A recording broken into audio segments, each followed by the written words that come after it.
ഞങ്ങളും ക്രൂശിക്കപ്പെട്ട ക്രിസ്തുവിനെ പ്രസംഗിക്കുന്നു. സങ്കീർത്തനം 7-ാമത്തെ സങ്കീർത്തനം 1-ാമത്തെ വാക്യമാണ് ദാവീദിൻ്റെ ഹൃദയം പൊട്ടിയുള്ള പ്രാർത്ഥന.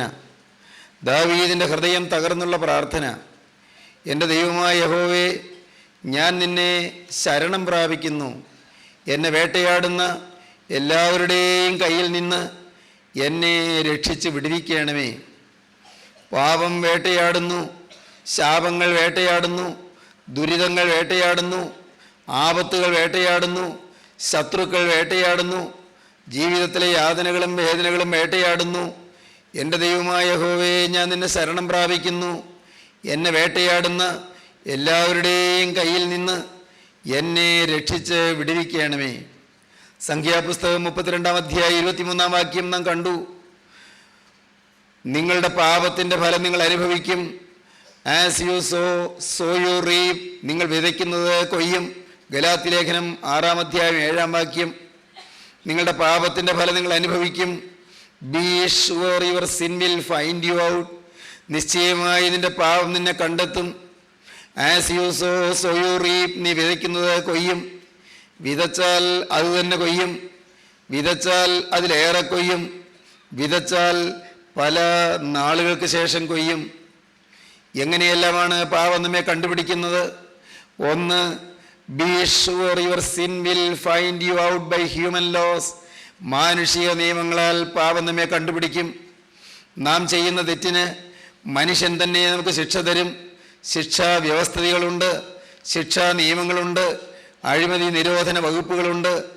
ഈ ലോകത്ത് മനുഷ്യൻ ചെയ്യുന്ന തെറ്റിന് ലോകത്തിൽ നിന്ന് തന്നെ ഭൗതികമായി തന്നെ ശിക്ഷകൾ നേരിടേണ്ടി വരും, അനുഭവിക്കേണ്ടി വരും. 2, be sure your sin will find you out in your body. നിന്റെ ശരീരത്തിൽ പാപം നിന്നെ കണ്ടെത്തും. പാപം മൂലം ശരീരത്തിൽ രോഗമുണ്ടാകും. പാപത്തിൻ്റെ പരിണിത ഫലമായി രോഗം സംഭവിക്കും, രോഗം ഉണ്ടാകും. ശരീരത്തിലെ രോഗത്തിന് പലതിനും ആദികാരണം പാപമാണ്. എല്ലാം അങ്ങനെയാണെന്നല്ല, എന്നാൽ പല രോഗങ്ങളുടെയും മൂലകാരണം പാപമാണ്. Be sure your sin will find you out in your body. ശരീരത്തിൽ പാപം മൂലം രോഗമുണ്ടാകും. 3-ാമത്തേത്, be sure your sin will find you out in your conscience. മനസാക്ഷിയിൽ പാപം നമ്മെ കണ്ടെത്തും. മാനസിക വൈകൃതങ്ങൾ ഉളവാക്കും പാപം മൂലം. മാനസിക വൈകല്യങ്ങൾ ഉണ്ടാകും പാപം മൂലം. മാനസികമായ വിഭ്രാന്തികൾ ഉണ്ടാകും പാപം മൂലം. മനസ്സിൻ്റെ സമനില തെറ്റിപ്പോകുന്ന അനുഭവങ്ങൾ പോലും ഉണ്ടാകും പാപം മൂലം. പാപം മാനസികമായി മനസാക്ഷിയിൽ നമ്മെ കണ്ടെത്തും. 4, be sure your sin will find you out in future generations. ഭാവികാല തലമുറകളിൽ പാപം നമ്മെ കണ്ടെത്തും. നാം ചെയ്യുന്ന പാപത്തിന് നാം മാത്രമല്ല ശിക്ഷ അനുഭവിക്കുന്നത്, മക്കളും മക്കളുടെ മക്കളും സന്തതി പരമ്പരകളും ശിക്ഷ അനുഭവിക്കേണ്ടി വരും. Be sure your sin will find you out in future generations. ഭാവി തലമുറകളിൽ പാപം നമ്മെ കണ്ടെത്തും. നമ്മുടെ തെറ്റിന് നമുക്ക് ശേഷം വരുംകാല തലമുറകൾ, മക്കളും മക്കളുടെ മക്കളും പാപത്തിൻ്റെ ശിക്ഷ അനുഭവിക്കേണ്ടി വരും. തിരുവചനം അങ്ങനെ പറയുന്നു. എന്നാൽ ഇതിനെല്ലാറ്റിനും ഉപരിയായി ഇതിൽ നിന്നെല്ലാം നീക്കുപോക്കുകൾ വന്നാൽ തന്നെയും പാപം മരണത്തിന് ശേഷവും നമ്മുടെ പിറകെ വരും. ഈ ഭൂമിയിൽ വെച്ച് പാപം ക്ഷമിക്കപ്പെട്ടില്ലെങ്കിൽ, ശരീരത്തിലിരിക്കുമ്പോൾ പാപം മോചിക്കപ്പെട്ടില്ലെങ്കിൽ, ശരീരത്തിലിരിക്കുമ്പോൾ പാപമോചനം നാം പ്രാപിച്ചില്ലെങ്കിൽ, പാപം ഏറ്റുപറഞ്ഞ് ഉപേക്ഷിച്ച് പാപക്ഷമ നാം പ്രാപിച്ചില്ലെങ്കിൽ, ശരീരം വിട്ടതിന് ശേഷവും പാപം നമ്മുടെ പിറകെ വരും. Be sure your sin will find you out in eternity. നിത്യതയിൽ പാപം നമ്മെ കണ്ടെത്തും. ഒരു നിത്യതയുണ്ട്. നിത്യത അതൊരു യാഥാർത്ഥ്യമാണ്. നിത്യതയിൽ പാപം നമ്മുടെ പിറകെ വരും. ശവക്കുഴിയോടുകൂടെ അല്ല, മരണത്തോടുകൂടെ എല്ലാം നമ്മിൽ നിന്ന് മാറും. ഭൗതികമായി ഇവിടെ നാം നേടിയതെല്ലാം നമ്മിൽ നിന്ന് വിട്ടുമാറും. നമ്മുടെ പണം മാറും, നമ്മുടെ സഹോദരങ്ങൾ മാറും, നമ്മുടെ ബന്ധുമിത്രാദികൾ മാറും, നമ്മുടെ വീട് മാറും, നമ്മുടെ ചുറ്റുപാടുകൾ മാറും. എല്ലാം ശവക്കുഴിയിൽ തീരും, മരണത്തോടെ തീരും. ഒന്നും നമ്മുടെ പിറകെ വരുന്നില്ല.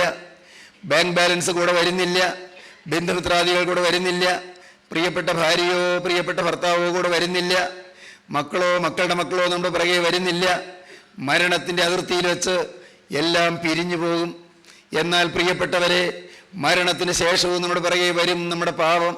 ക്ഷമിക്കപ്പെടാത്ത പാപം നമ്മുടെ പിറകെ വരും. പാപം നമ്മെ വേട്ടയാടി നിത്യതയിൽ നമ്മെ പിടികൂടും. Be sure your sin will find you out in eternity. നിത്യതയിൽ പാപം നമ്മെ കണ്ടെത്തുന്നതിനെ കുറിച്ച് വിശുദ്ധ മത്തായിയുടെ സുവിശേഷം 25-ാം അധ്യായത്തിൻ്റെ 14-ാം വാക്യം മുതൽ വായിക്കുമ്പോൾ കർത്താവ് വളരെ ഹൃദയസ്പർശിയായ ഒരു ഉപമ പറയുന്നത് നമുക്ക് കാണാം. ഒരു മനുഷ്യൻ പരദേശത്ത് പോകുമ്പോൾ ദാസന്മാരെ വിളിച്ച് തന്റെ സമ്പത്ത് അവരെ ഏൽപ്പിച്ചു. ഒരുവന് 5 താലന്ത്, ഒരുവന് 2, ഒരുവന് 1, ഇങ്ങനെ ഓരോരുത്തന് അവനവൻ്റെ പ്രാപ്തി പോലെ കൊടുത്ത് യാത്ര പുറപ്പെട്ടു. 5 താലന്ത് ലഭിച്ചവൻ ഉടനെ ചെന്ന് വ്യാപാരം ചെയ്ത് വേറെ 5 താലന്ത് സമ്പാദിച്ചു. അങ്ങനെ തന്നെ 2 താലന്ത് ലഭിച്ചവൻ വേറെ 2 നേടി.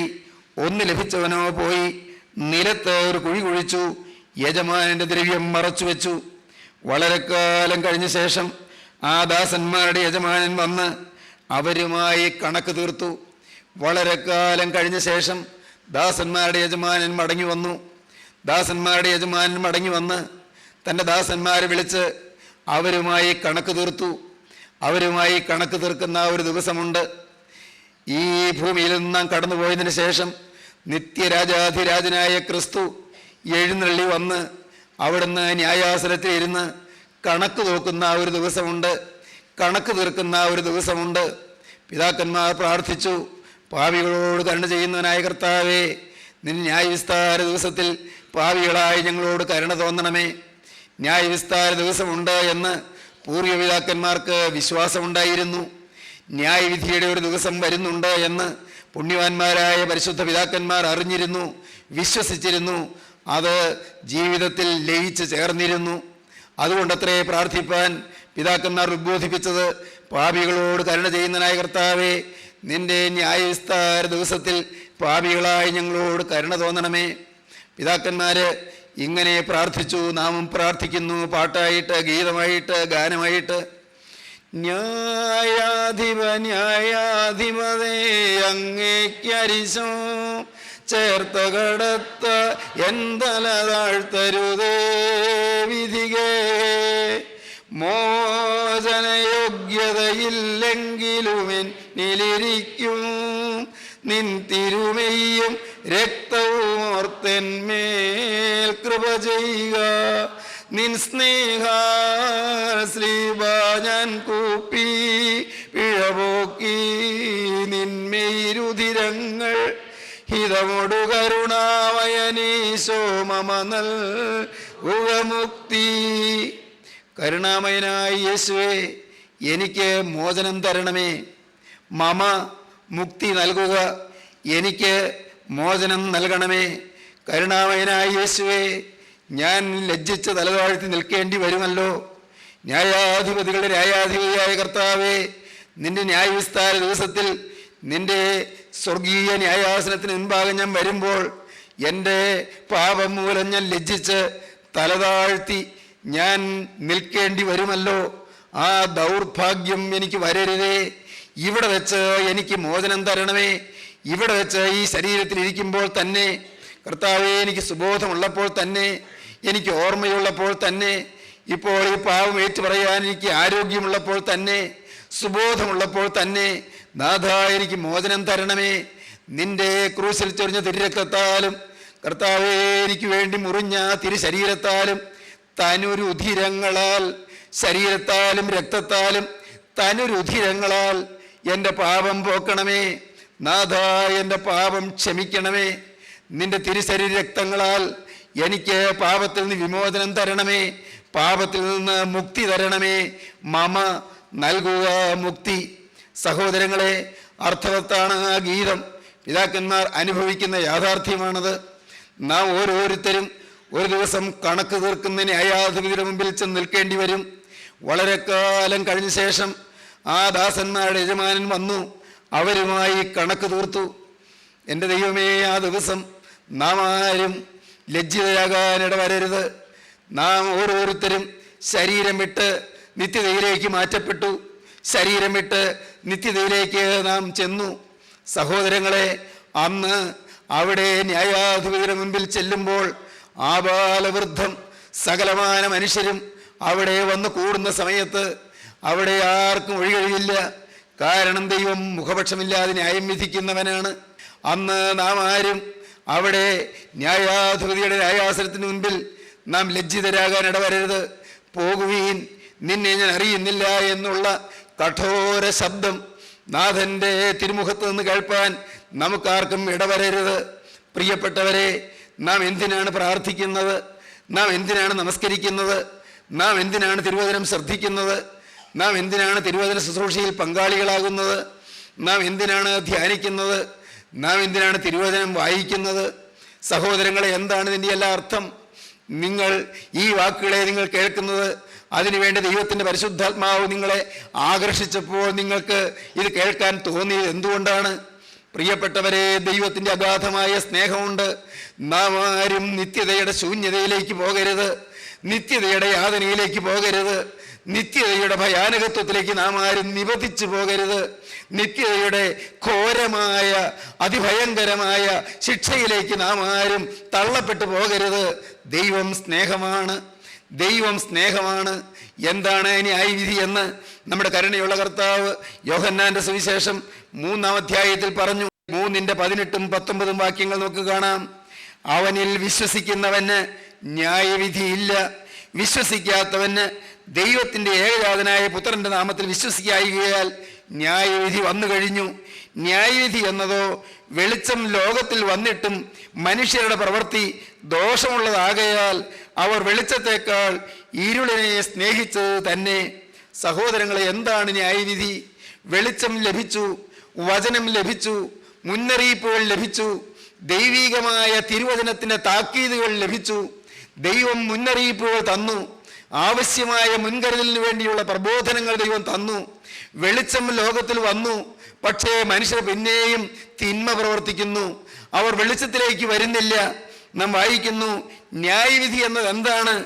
ന്യായവിധി എന്നതോ വെളിച്ചം ലോകത്തിൽ വന്നിട്ടും മനുഷ്യരുടെ പ്രവൃത്തി ദോഷമുള്ളതാകയാൽ അവർ വെളിച്ചത്തേക്കാൾ ഇരുളിനെ സ്നേഹിച്ചത് തന്നെ. വെളിച്ചവും ഇരുളുമുണ്ട്, ദൈവവും പിശാചുമുണ്ട്, നിത്യനായ ദൈവവും സാത്താനുമുണ്ട്.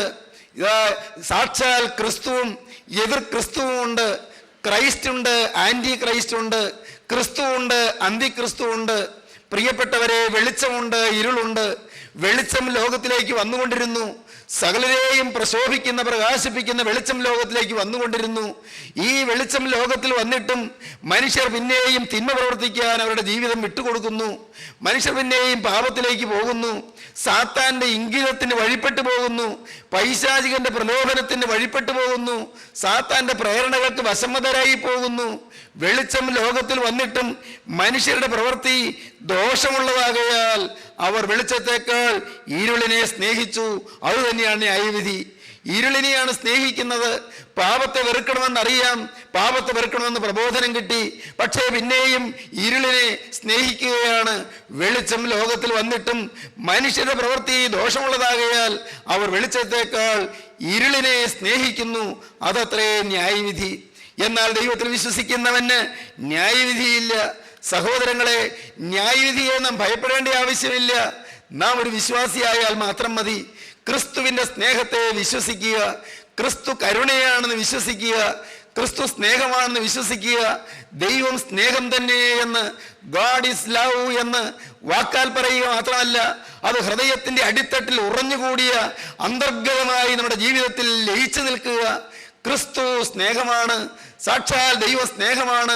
മനുഷ്യനെ തിന്മയിലേക്ക് തള്ളി വിടുന്നവനല്ല, തിന്മയിൽ നിന്ന് ഉദ്ധരിക്കുന്നവനാണ്. ആഴമുള്ള കുഴിയിലേക്കും കുഴഞ്ഞ ചേറ്റിലേക്കും മനുഷ്യനെ തള്ളിവിടുന്നവനല്ല ദൈവം. എന്നാൽ ആഴമുള്ള കുഴിയിൽ നിന്നും കുഴഞ്ഞ ചേറ്റിൽ നിന്നും മനുഷ്യനെ ഉദ്ധരിക്കുന്നവനാണ് ദൈവം, മനുഷ്യനെ വീണ്ടെടുക്കുന്നവനാണ് ദൈവം. ദൈവം സ്നേഹമാണ്. ഈ സ്നേഹവാനായ ദൈവത്തെ സംശയിക്കുന്നതാണ് ഏറ്റവും വലിയ ന്യായവിധി. നാം അതാണ് ആ താലന്തുകളുടെ ഉപമയിൽ കാണുന്നത്. 5 താലന്ത് ഒരാൾക്ക് ലഭിച്ചു, അവൻ ഉടനെ ചെന്ന് വ്യാപാരം ചെയ്ത് 5 താലന്ത് കൂടി നേടി. 2 താലന്ത് ഒരാൾക്ക് ലഭിച്ചു, അവനും ഉടനെ ചെന്ന് വ്യാപാരം ചെയ്ത് 2 താലന്ത് കൂടി സമ്പാദിച്ചു.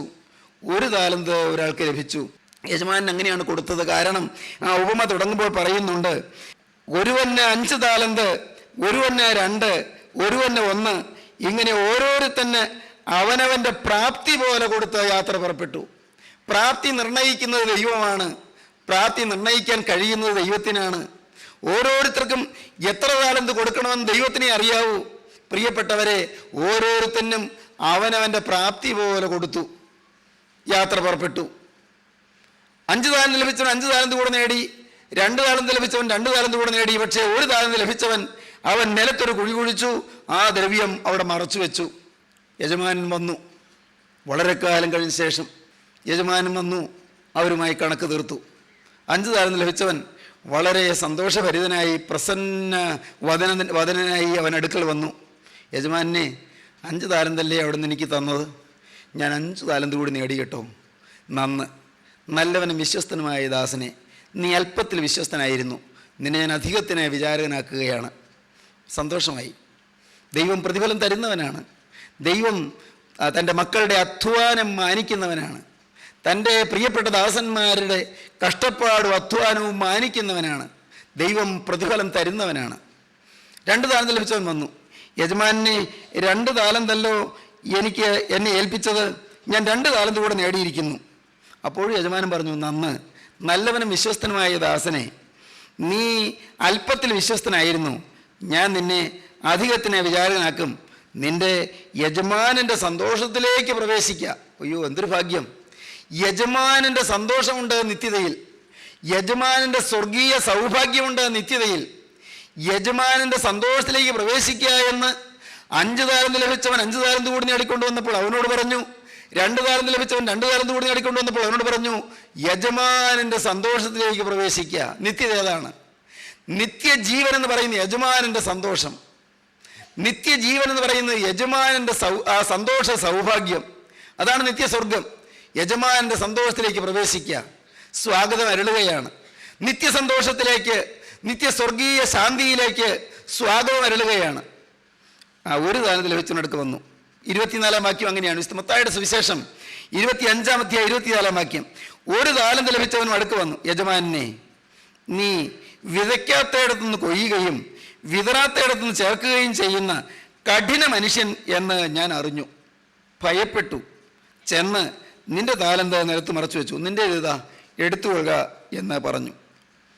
അവൻ പറഞ്ഞത്, യജമാനെ, എനിക്ക് നിന്നെ നല്ലപോലെ മനസ്സിലായി. വിതയ്ക്കാതെ കൊയ്യാൻ വരുന്നവനാണ് നീ, വിതറാതെ ചേർക്കാൻ വരുന്നവനാണ് നീ. നീ ഒരു കഠിന മനുഷ്യനാണ്. എല്ലാം ഡിമാൻഡിങ് ആണ് നിനക്ക്. എന്നിൽ നിന്ന് കൂടുതൽ കൂടുതൽ ഡിമാൻഡ് ചെയ്യുന്നവനാണ്. എനിക്ക് ഒന്നല്ലേ തന്നത്, ദാണ്ടേ അത് കയ്യിൽ പിടിച്ചോ, ഞാൻ സൂക്ഷിച്ച് വെച്ചിട്ടുണ്ട്, ഒന്നും കളഞ്ഞില്ല, ഒട്ടും കളഞ്ഞില്ല. യജമാനെ, നീ വിതയ്ക്കാത്തയിടന്ന് കൊയ്യുകയും വിതറാത്തയിടന്ന് ചേർക്കുകയും ചെയ്യുന്ന കഠിന മനുഷ്യനെന്ന് ഞാൻ അറിഞ്ഞു. ഞാൻ നിന്നെ ഭയപ്പെട്ടു. അതുകൊണ്ട് ഞാൻ നീ തന്ന ദ്രവ്യം മറച്ചു വെച്ചു, നിൻ്റെ ഇതാ എടുത്തുകൊള്ളുക. യജമാനൻ്റെ ഉള്ളം അതിദുഃഖിതമായി. കാരണം അവൻ്റെ നിത്യ യാതന ഇതാ അവനെ പിടികൂടാൻ പോകുന്നെന്ന് യജമാനൻ കണ്ടു. യജമാനെ അവൻ തിരിച്ചറിഞ്ഞില്ല. യജമാനെ കഠിന മനുഷ്യനായിട്ടാണ് കണ്ടത്. ഒന്ന് കൊടുത്തിട്ട് അത് കൂടുതൽ നേടിക്കൊണ്ടുവരാൻ ആഗ്രഹിക്കുകയും ഡിമാൻഡ് ചെയ്യുകയും ചെയ്യുന്ന മനുഷ്യനിൽ നിന്ന് ചിലതെല്ലാം ആവശ്യപ്പെടുന്നൊരു കഠിന മനുഷ്യനായിട്ടാണ് യജമാനെ ഈ ദാസൻ കണ്ടത്. വിതയ്ക്കാതെ കൊയ്യാൻ വരികയും വിതറാതെ ചേർക്കാൻ വരികയും ചെയ്യുന്ന ഒരു കഠിന മനുഷ്യനായിട്ട് യജമാനെ ഈ ദാസൻ കണ്ടുപോയി. സ്നേഹമായിട്ട് കണ്ടില്ല. അവനെ പല പല കാര്യങ്ങൾ പറയാൻ കാണും. ഒരാൾക്ക് 5 കൊടുത്തില്ലേ, എനിക്കൊന്നല്ലേ തന്നുള്ളൂ. പിന്നൊരാൾക്ക് 2 കൊടുത്തില്ലേ, എനിക്കൊന്നല്ലേ തന്നുള്ളൂ. നീ ഒരു കഠിന മനുഷ്യനാണ്. നിനക്കെപ്പോഴും ചില മുഖപക്ഷമൊക്കെ ഉണ്ട്. ചിലപ്പോഴൊക്കെ നിനക്ക് ചില മുൻവിധികളൊക്കെ ഉണ്ട്. ദൈവം സ്നേഹമാണെന്നൊക്കെ അവരൊക്കെ പറയും. പക്ഷേ എനിക്ക് ദൈവം സ്നേഹമല്ല, എങ്കിൽ എനിക്ക് തരുമായിരുന്നില്ലേ. ഇതെല്ലാം ആ വാക്കുകളുടെ ഉള്ളിൽ അങ്ങനെ ഉപഗൂഹനം ചെയ്യപ്പെട്ട് കിടപ്പുണ്ട്. അതിൻ്റെ ഉള്ളിൽ ഒളിഞ്ഞു കിടപ്പുണ്ട്. പ്രിയപ്പെട്ടവരെ, ജീവിതത്തിൽ ദൈവത്തെ കഠിനനായി കാണരുത്. നമ്മിൽ നിന്നെന്തോല്ലാമോ പ്രതീക്ഷിക്കുകയും ആവശ്യപ്പെടുകയും ചെയ്യുന്ന ഒരു ക്രൂരനായിട്ടോ കഠിനായിട്ടോ നാം കണ്ടാൽ നമ്മുടെ ജീവിതം അപകടകരമായി പോകും. ദൈവത്തെ നാം എങ്ങനെയാണ് കാണേണ്ടത്? ദൈവം സ്നേഹമാണ്. അവിടുന്ന് തരുന്നതെല്ലാം സ്നേഹത്തിൻ്റെ നിദർശനമാണ്, സ്നേഹത്തിൻ്റെ പ്രതീകമാണ്. ദൈവത്തിന് സ്നേഹിക്കാനേ കഴിയൂ. കാരുണ്യവാനായ ദൈവം അവനവൻ്റെ പ്രാപ്തി കണ്ടിട്ട് അവരവർക്ക് അവരവരുടെ പ്രാപ്തി നോക്കിയിട്ട് കൊടുക്കുന്നവനാണ്, മുഖപക്ഷമില്ലാത്തവനാണ്. ദൈവം സ്നേഹമാണ്. ഇവൻ ആ സ്നേഹത്തെ തിരിച്ചറിയാതെ ദൈവത്തെ ക്രൂരനായി കണ്ടു.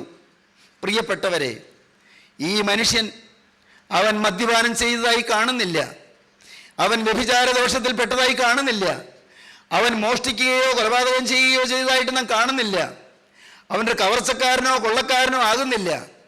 പക്ഷേ അവന് ദൈവത്തെക്കുറിച്ചുള്ള കാഴ്ചപ്പാട് വികലമായി പോയി.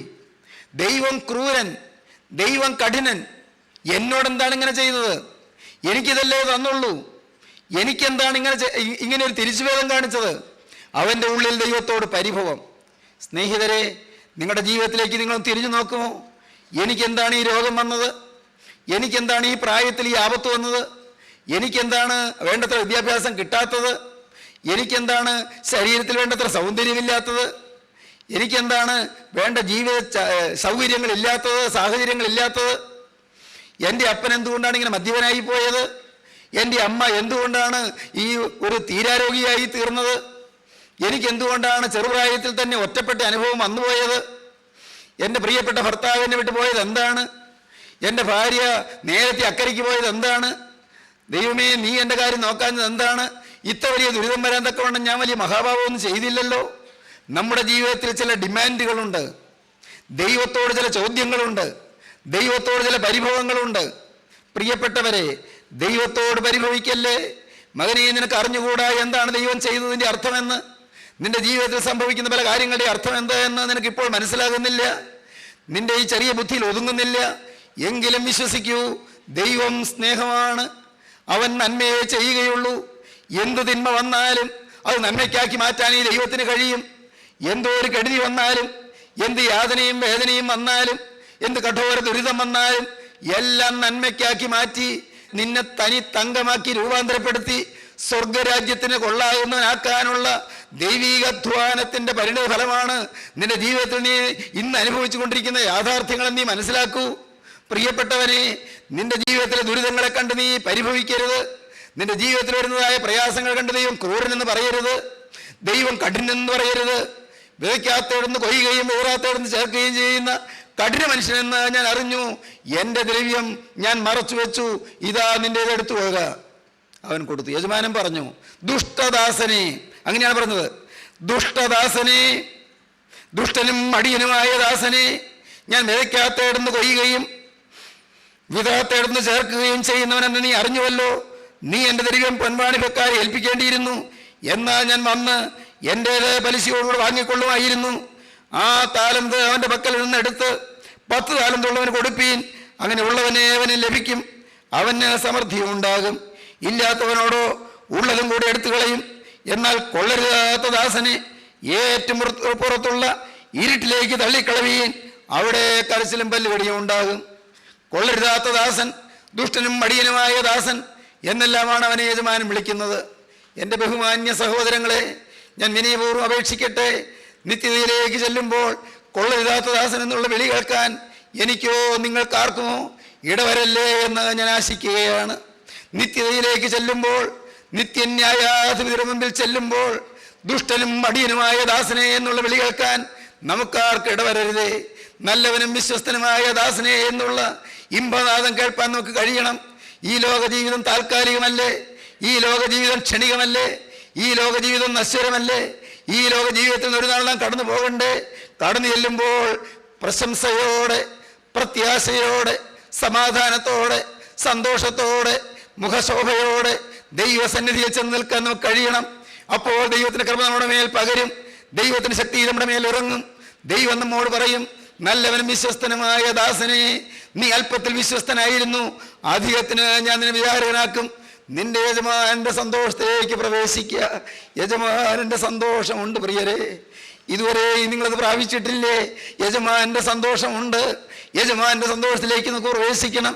യജമാന്റെ സന്തോഷത്തിന്റെ സ്വർഗീയ സൗഭാഗ്യം നമുക്ക് നേടിയെടുക്കണം. യജമാന്റെ സന്തോഷത്തിന്റെ സ്വർഗീയ പരദീസായുടെ അനന്തമോഹനമായ സൗഭാഗ്യശ്രീ നമുക്ക് സ്വായത്തമാക്കണം. നമുക്ക് നമ്മുടെ നാഥന്റെ അരികിലേക്ക് പറന്നു ചെല്ലണം. അവിടുത്തെ പാദം ഒത്തണം. ആ ആണിപ്പാടുള്ള പാദം ഒത്തിക്കൊണ്ട്, എൻ്റെ നാഥ, ഈ ഭൂമിയിൽ വെച്ച് എൻ്റെ പാപങ്ങളെല്ലാം നീ കഴുകി തന്നല്ലോ, നിത്യശിക്ഷ എനിക്ക് ഒഴിവാക്കി തന്നല്ലോ എന്ന് പറഞ്ഞ് സ്തുതിച്ചുകൊണ്ട്, എപ്പോഴും ദൈവത്തിന് മഹത്വം കരയറ്റിക്കൊണ്ട് അവൻ്റെ പാദത്തിൽ നമുക്ക് വീഴണം. അവൻ്റെ തിരുമുറിവുകളെ നമുക്ക് ചുംബിക്കണം. അവൻ്റെ പാദം കെട്ടിപ്പിടിച്ച് ആലിംഗനം ചെയ്തുകൊണ്ട് അവൻ്റെ പാദത്തിൽ തന്നെ വീണ് കിടക്കണം. അവനെ വാഴ്ത്തി സ്തുതിച്ചുകൊണ്ട് അനന്തകാലം മേൽപ്പെട്ട ഉയരങ്ങൾ സ്വർഗീയ മാലാഖമാ സ്തുതിക്കുന്നത് പോലെ സ്തുതിച്ചുകൊണ്ട് സ്വർഗീയ സന്നിധാനത്തിൽ നമുക്ക് കഴിയണം. അതിനെ നമുക്ക് സാധിക്കട്ടെ. നമുക്ക് പ്രാർത്ഥിക്കാം. സ്നേഹവാനേ, കാരുണ്യവാനേ, ഈ നല്ല സമയത്തിനായി ഞങ്ങൾ നിന്നെ സ്തുതിക്കുന്നു. ജീവന്റെ വചനം ഞങ്ങൾ കേൾപ്പിച്ചതിനായി ഞങ്ങൾ നിന്നെ സ്തുതിക്കുന്നു. നിത്യ സൗഭാഗ്യത്തിലേക്ക് ഞങ്ങളെ ആനയിക്കുന്നതിനായി ഞങ്ങൾ നിന്നെ സ്തുതിക്കുന്നു. നിത്യ സ്വർഗീയ സന്തോഷം ഞങ്ങൾക്ക് വേണ്ടി അവിടുന്ന് കരുതി വെച്ചിരിക്കുന്നതിനായി ഞങ്ങൾ നിന്നെ സ്തുതിക്കുന്നു. അതിലേക്ക് വരുന്നതിന് ഞങ്ങളുടെ കാഴ്ചപ്പാടുകൾ മാറ്റണമെന്നും ഞങ്ങളുടെ പാപങ്ങളിൽ നിന്ന് മോചനം പ്രാപിക്കണമെന്നും അവിടെ നിങ്ങളെ ഏൽപ്പിച്ചിരിക്കുന്ന താലന്തുകൾ വിശ്വസ്തയോടെ വിനിമയം ചെയ്യണമെന്നും ഞങ്ങളെ അറിയിച്ചതിനായി ഞങ്ങളതിനെ സ്തുതിക്കുന്നു. ഈ വചനം കേട്ട് എല്ലാവരെയും അനുഗ്രഹിക്കണമേ. എല്ലാവരുടെയും മേൽ അവിടുത്തെ കൃപ ഇപ്പോൾ പകരണമേ. അവിടുത്തെ ജീവന്റെ ആത്മാവ് ഓരോരുത്തരുടെ ഹൃദയത്തിലേക്ക് പൊരിഞ്ഞ് ആവസിക്കണമേ. ഇപ്പോൾ സ്വർഗീയ പ്രാവിന്റെ ചെറിയ ശബ്ദം കേട്ടുകൊണ്ട് ഓരോരുത്തരും ആനന്ദ തുന്തിലരായി ഇതിനെ വാഴ്ത്തുവാനിടയാക്കണമേ. രോഗങ്ങൾ മാറ്റണമേ, ശാപങ്ങൾ മാറ്റണമേ, പാപങ്ങൾ മാറ്റണമേ, ശിക്ഷാവിധി ഒഴിവാക്കണമേ. തിരുനാമം മഹത്വപ്പെടുത്തണമേ. യേശുക്രിസ്തുവിന്റെ മഹത്വമുള്ള നാമത്തിൽ തന്നെ. ആമീൻ.